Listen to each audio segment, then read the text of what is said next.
There we go. Good morning, everybody, and welcome to Wisdom.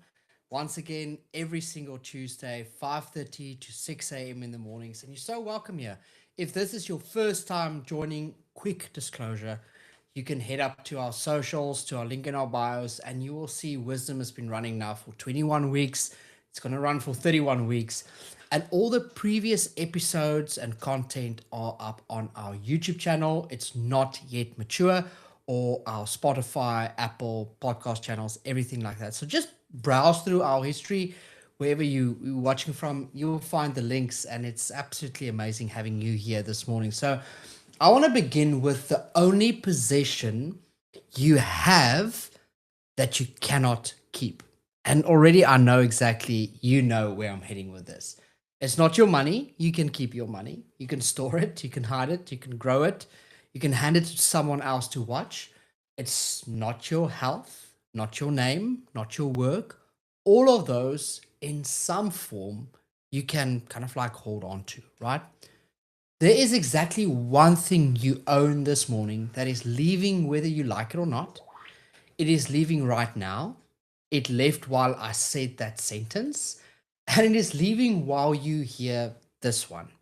And there is nothing, no amount of intelligence, no amount of wealth, no amount of willpower that will buy a single second of it back. And of course, we're talking about time this morning. And here's the strange thing about it. The thing I want to build this whole kind of like morning on: money. You have to decide to spend. Time, you spend by default. You are spending it at this exact moment, at the identical rate as every other person alive. We've all got the same in common. And you did not choose to. The spending is automatic. The only thing that is not automatic, the only thing left to you, is whether you meant to spend it in the way you did. And that is the entire subject this morning as part of our wisdom series. Wisdom is our series that we see what people like Solomon, or not people like that, what Solomon wrote 3,000 years ago, and how we can apply that into our businesses as entrepreneurs, as project managers moving forward. So, you know, I don't want to say we are talking about time management. We lecture a lot on time management, but I am a firm believer that the topic in itself, the subject in itself, is completely misunderstood and misguided and wrong heading, right? And I want to say that clearly because almost everything written about um, time management, about this for leaders, is written under the wrong heading. We have been handed 1,000 systems for managing time, as though time were an unruly team member who needs better supervision. You cannot manage time. Nobody ever has. Time does not slow down for the organized man and speeds up for the lazy one. It moves at one speed for all of us, indifferent to our calendars. What you can do is something the scriptures actually ask of you. And it is far stranger, far more searching thing than management. Listen to how the Bible frames it. This is Moses, the oldest prayer in the book of Psalms, a man near the end of a very long life, right? Of course, talking about Psalm 90, verse 12. So teach us to number our days that we may get a heart of wisdom. Hold that word number. He does not pray, teach us to fill our days. He does not pray, teach us to optimize our days, to leverage them, to extract more from them. He prays, apologies, guys. He prays, teach us to number them, to count them. The way you count anything you know is finite and will run out. And look at what the counting is for: not productivity, not output, a heart of wisdom. The numbering of days is not an efficiency exercise, it is a formation exercise. Moses is saying that the moment you truly grasp how few your days are, something happens inside you that no scheduling app has ever produced. He's saying you become wise, you start spending the thing differently, not because the system forced you to, but because you finally understood what it was. So that is the posture for this morning. Not a better calendar, a truer count. And notice how different those two are. A man trying to fill his days, you know, asks every morning, how much can I get into today? A man trying to number his days asks something else entirely. How many of these do I actually have? And what is today worth against that count? The first man optimizes a Tuesday. The second man weighs it. One of them is doing arithmetic, the other is doing wisdom. And I sat with enough leaders as a business consultant at the end of long careers to tell you which one arrives at 60 with a life and which one arrives with a very full archive of Tuesdays he cannot even remember. Because the leaders I've watched waste their lives almost never did it through laziness. As a matter of fact, they were very proactive and very active. They did it through a quiet, lifelong assumption that there would be more time than there turned out to be. They were not idle, most of them were exhausted.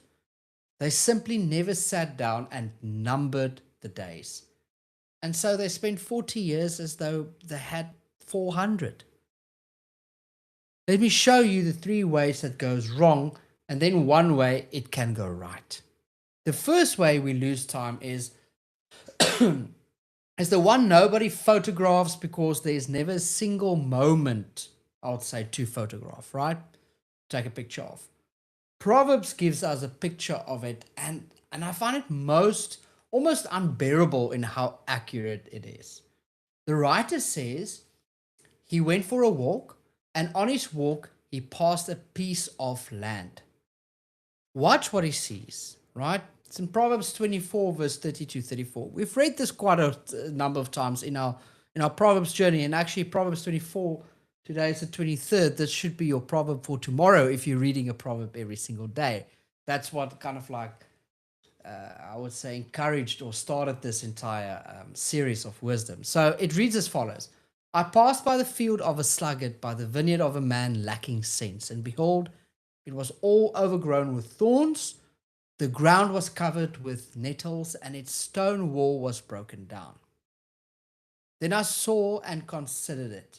I looked and received instruction. A little sleep, a little slumber, a little folding of the hands to rest, and poverty will come upon you like a robber, and want like an armed man.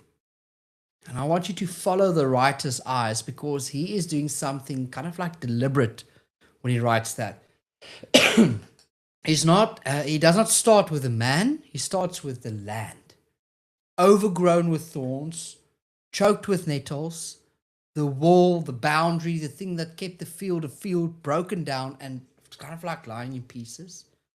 And only then does he tell you whose field it is. He goes on and saying it's a man lacking sense, a sluggard. And here's the part I want you to sit with. Nobody attacked this field. No storm flattened it. No enemy burned it. No single catastrophe happened here at all. The man did not do anything to ruin it. That is exactly how it got ruined. This is the terror hidden in the picture. A field does not need to be destroyed. It only needs to be left. Thorns do not require permission. Nettles do not need to be planted. Decay is the thing that happens on its own, especially in the absence of attention.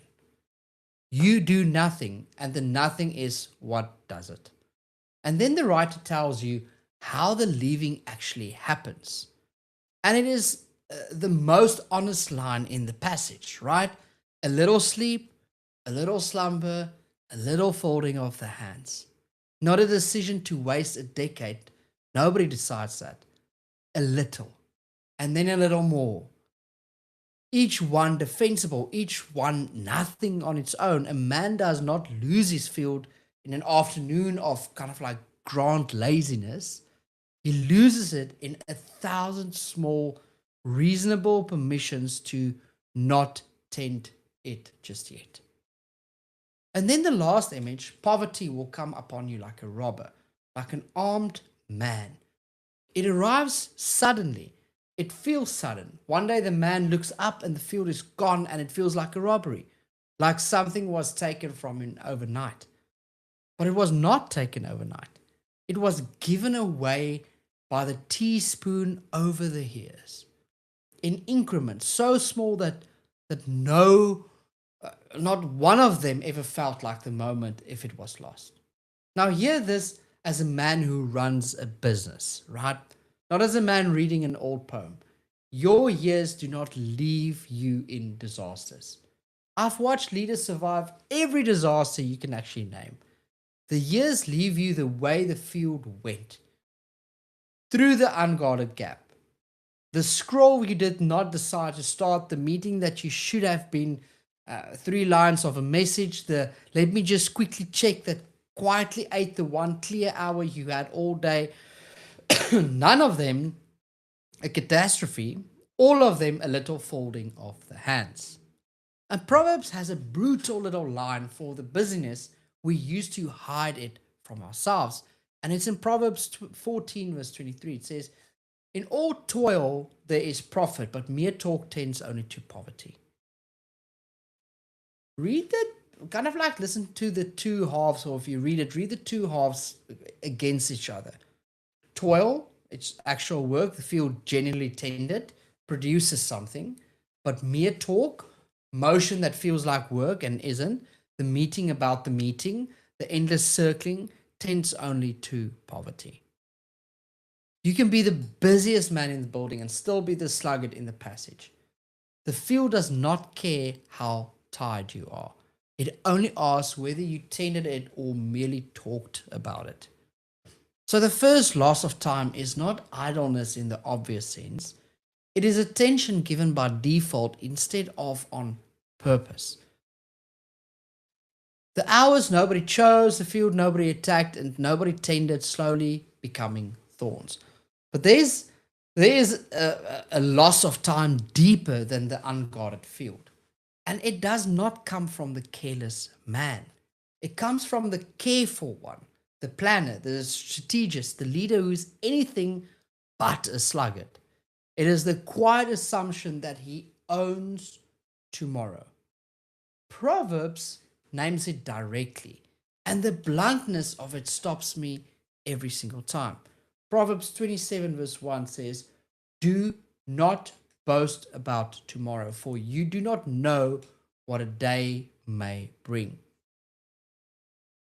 Notice what he calls it. He does not call it planning. Planning is good. We will get there. He calls it boasting, to presume on tomorrow, to build your whole life on the silent certainty that it will be there, on your terms, in the shape you expect that. Solomon says is a form of pride, a boast, a claim of ownership over a thing that you actually do not own. And we make this boast constantly, almost always without words. We make it every time we say, I'll deal with it later. Every time we postpone the apology, the rest, the conversation with our child, the thing that matters but isn't on fire, and forward under tomorrow, we are quietly certain belongs to us. It does not belong to us. That is the whole point of the verse. You do not know what a day may bring, not what a year may bring, a day. The next 24 hours are genuinely outside your control. And the steward who forgets that it is not being strategic is boasting. The New Testament picks up this exact thread and aims it straight at people like us, at builders, at planners, at business people, at men with strategy. James puts it in almost mockingly. He pictures the entrepreneur saying, today or tomorrow, we will go into such a town, spend a year there, trade, make a profit. The whole confident plan laid out. And then he says, you do not even know what tomorrow will bring. What is your life? You are a mist that appears for a little while and then vanishes. And his correction is not stop trading and not stop planning, because a lot of people recklessly stop being business people and entrepreneurs. And we've got a massive calling in our lives as entrepreneurs to create, to steward, to shepherd, to solve problems. We need to be there. God loves business people. Don't be that person just say, well, if it's for nothing, it's just going to stop trading and stop planning. It is one small phrase he says we should have hung over the entire plan. If the Lord wills, we will live and do this or that. Same posture as Solomon. Plan the year, just stop pretending you signed for it. And here's a verse that sits underneath it and tells you why. Proverbs 16, verse 9, looking at biblical wisdom and how we can apply that in our businesses. The heart of a man plans his ways, but the Lord establishes his steps. We've seen that on coasters, on mugs, on everywhere. We know that. Look at the order of that carefully, because it is actually easy to misread. It does not say, do not plan. The man plans his ways. That is presented as the normal, even good thing for a man to do.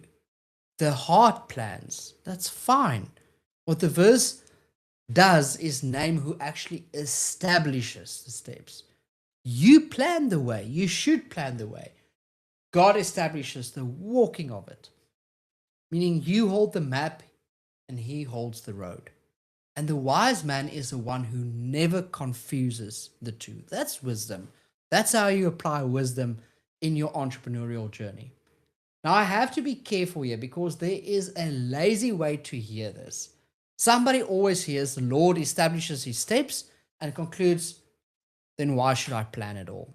Why steward anything if it's just all in his hands? Just float, just trust. Proverbs slams that door completely shut and hard in the very next breath of its teaching on time. And that's in Proverbs 21 verse 5, where it says following, the plans of the diligent lead surely to abundance, but everyone who is hasty comes only to poverty. The plans of the diligent. Scripture is not against planning your time. It is emphatic in favor of it. The diligent plan and their planning leads surely to abundance. The opposite of presumptuous boaster is not the man who refuses to plan. It is the man who plans diligently and holds it kind of like loosely. So watch where the steward actually stands. He stands between the two areas, and both of them are about who owns the time. On one side is the man who will not plan because he is passive or fatalistic or just folding his hands and his fields fills with thorns.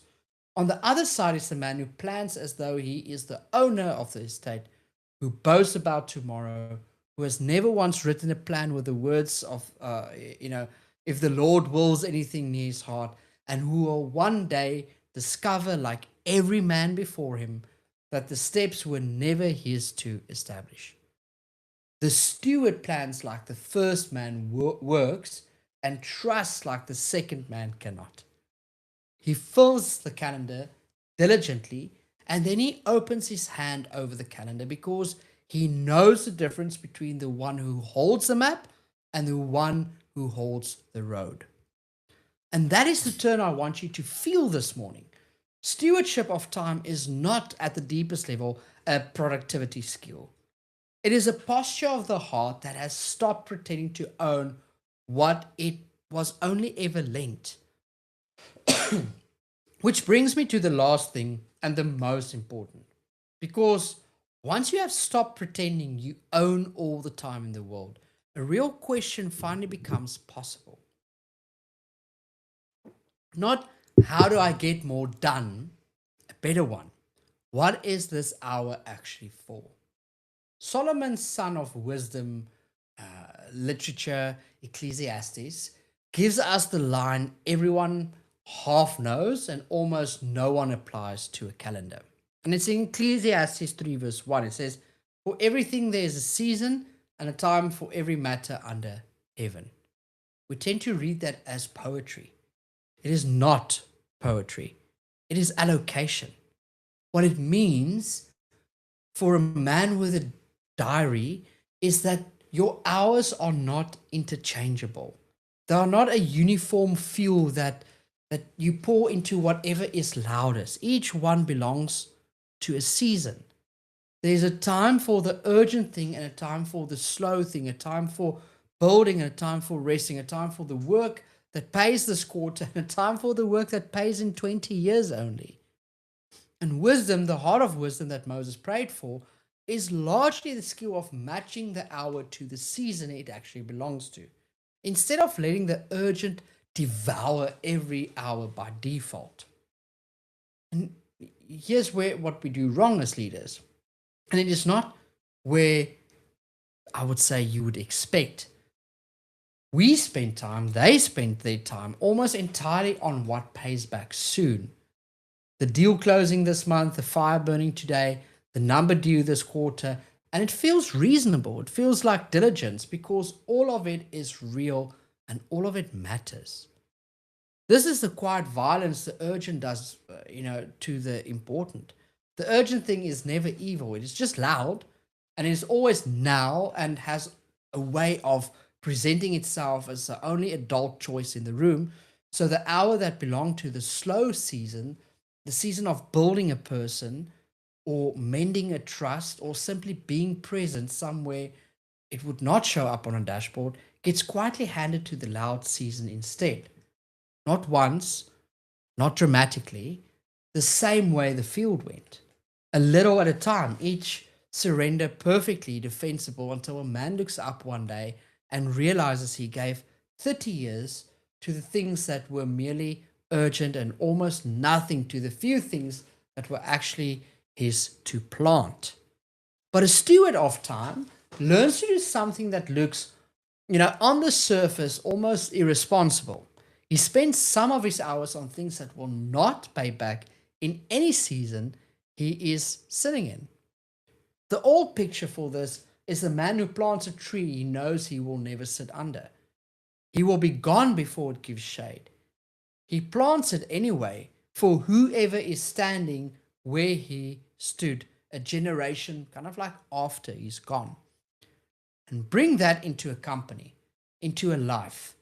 The hours you give to forming a young person who will be ready long after you have moved on, the slow work of building character into a culture that will outlast your tenure, the time poured into your children that returns nothing this quarter, believe me, and everything hopefully across your life. That's at least the promise that I live by with my kids being very young. The trust that compounds invisibly for years and then in some season you may not even witness holds an entire thing together. None of that survives a pure efficiency test. None of it pays back soon. And it is almost always the most important use of a finite life that there is. The thorn field came from giving time by default. The boast about tomorrow came from forgetting the time was lent. And this, planting what you won't sit under, is what time looks like in the hands of a man or woman who has finally numbered his or her days and gotten the heart of wisdom that Moses prayed for. He stops asking the hour to pay him back. He starts asking what it was for. So let me leave you with a taste, not a plan for the week ahead. We are all very good at plans for the week ahead. And the week ahead is exactly the place we do our boasting. I want to give you a different taste, a kind of like a backward one. Look at last week, not your calendar. Your calendar records your intentions, and intentions actually do lie sometimes. Look at where the hours actually went, the real ones. And then, add them up honestly. The meetings, the screen, the worry, the work, the people, the rest you did or did not take. And then ask the only question that matters about a finite, unrefundable, already spent thing. Did I in it? Not was it productive? Not did I get a lot done? Did the week add it up, go to the things a man who had numbered his days would have given it to? Or did it go a little at a time to a field nobody chose to tend, to the fence of a tomorrow nobody actually owns? Because the days are numbered, yours and mine both. That is not a morbid thought. It is the most clarifying one that there actually is. The hours are leaving whether we mean them or not. The spending is automatic. The meaning is the only part left to us. So number them and then spend them like a man or woman who knows the count diligently. That was our opening topic, week number 1, when it comes to the wisdom series, was the topic of diligence. Go back to our YouTube channels, to our podcasts. We've got all 21 weeks straight up there. It's called Not Yet Mature. And diligently was the first topic that we spoke about. Diligently with an open hand, planting things that you will not live to sit under. And that is the whole point of it. Or I would say even the whole of it. A heart of wisdom was never about getting more time. It was about becoming the kind of person the time was worth spending on. So thank you so much for joining this morning. We are here every single Tuesday. If you want to follow along on the journey, wherever you like watching this from, please just like and subscribe. You'll get notified. Sign up for our newsletter, because our resources on wisdom, on off the cuff, on our business, latest AI, everything out there is actually going out weekly. It went out yesterday. It goes out between a Friday and a Monday. So sign up for our newsletter, and thank you for being here this morning. Have a beautiful day and enjoy the week. Not manage that time, be diligent with your time, and